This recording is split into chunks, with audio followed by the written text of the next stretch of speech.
How are you? Hope you're having a great day. Two huge topics today, and I've done this video a lot of times because I'm trying to contain this rant that I'm on. This young couple, very bad financial situation as a result of a double agent. Yes, there are double agents in real estate, and you as a consumer need to understand that and need to understand pros and cons of entering into a transaction with a double agent. We're going to talk about that in a second. We're also going to talk about the planning phase of new construction. You've bought a new house. Yay, it's your dream home. You've been to the design center and you have got your house packed of really cool features. Now you have to make sure they get into your home. We're going to talk about how to do that in just a second. First, I'm David Russell with the Russell team. Thank you for checking out this short video. Please call, text, or email me if I can help you buy, own, or sell real estate. Now let's dig into the new construction. You've bought the house, you're ready to go. You've already been to the design center, you've got all the cool features in there. Now you're sitting down with the builder. This is the make or break time to make sure that your features get into that house.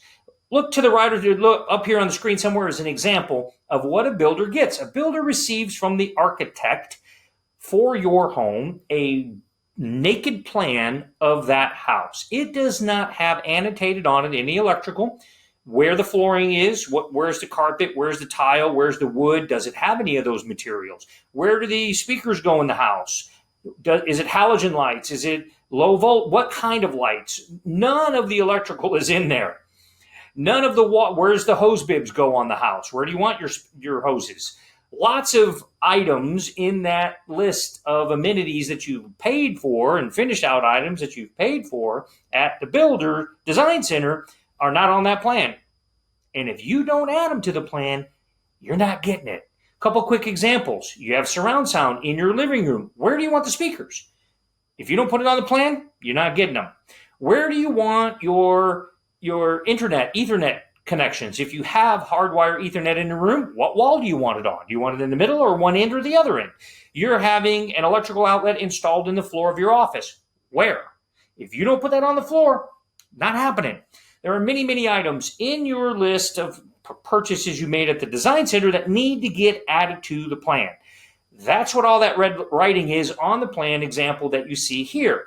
That's the direction of the wood floor. It's the direction of the tile in the bathroom. Many components that you're not thinking about when you're at the design center are added to the plan at this phase during this meeting. And it's very important that you pay close attention that item A gets on the plan. Item Z on the plan. Every line item that needs to go on that plan is added to the plan. I've heard far too many horror stories of consumers not getting what they wanted because it didn't get from that sheet to that building plan. So please pay very close attention at that meeting and confirm that everything's on there. Let's talk about the horror story. Let's talk about the case study. Let's talk about this tragic situation with this young couple who got into a purchase situation with a double agent. Now, I want to preface this by saying I'm an attorney. This is not about smashing realtors. I'm a realtor. I'm not smashing realtors. I'm not judging realtors. This is legal in the state of Texas. It's legal to have an intermediary without appointees or a person in the middle of a real estate transaction facilitating the transaction without advising. Okay? So a listing agent can work the deal and have a buyer come in and work the deal for the seller and the buyer without advising either party. In my experience, I've looked at many, many, many of those transactions, and just from a price perspective, because the realtor cannot give advice to either party, there's a disparity in pricing, right?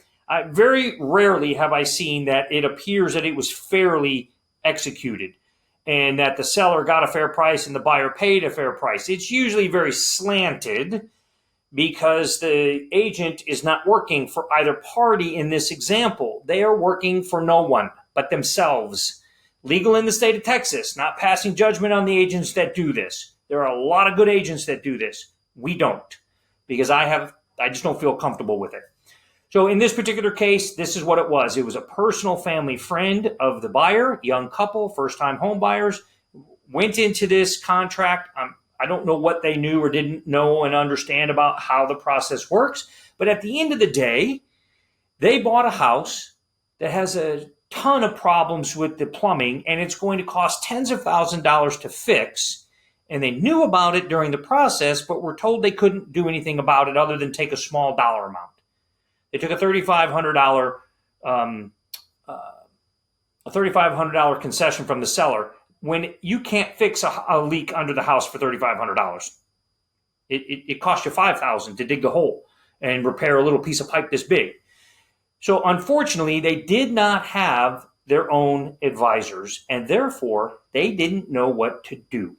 They can't go get another realtor because they're in a contract. They might be able to get another attorney during that process, but they're under contract to buy the house. And they don't know, they didn't get it, and they bought the house. Now they're in a problem. Now they have a problem. And financially, they don't have the money to make the repairs. Very bad situation for these people.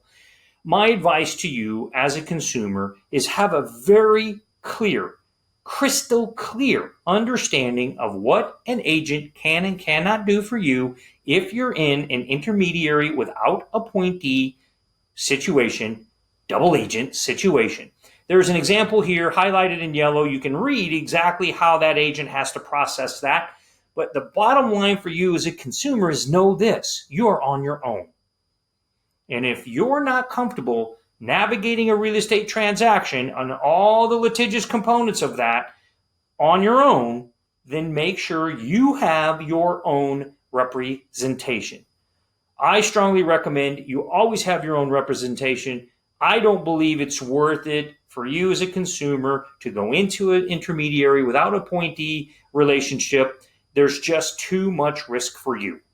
And again, there are agents who do a great job with that. That's not judgment on agents. It's legal in the state of Texas to be in that relationship. I believe in fully maximizing your benefits under the law. This is one of them. I just choose not to do this one.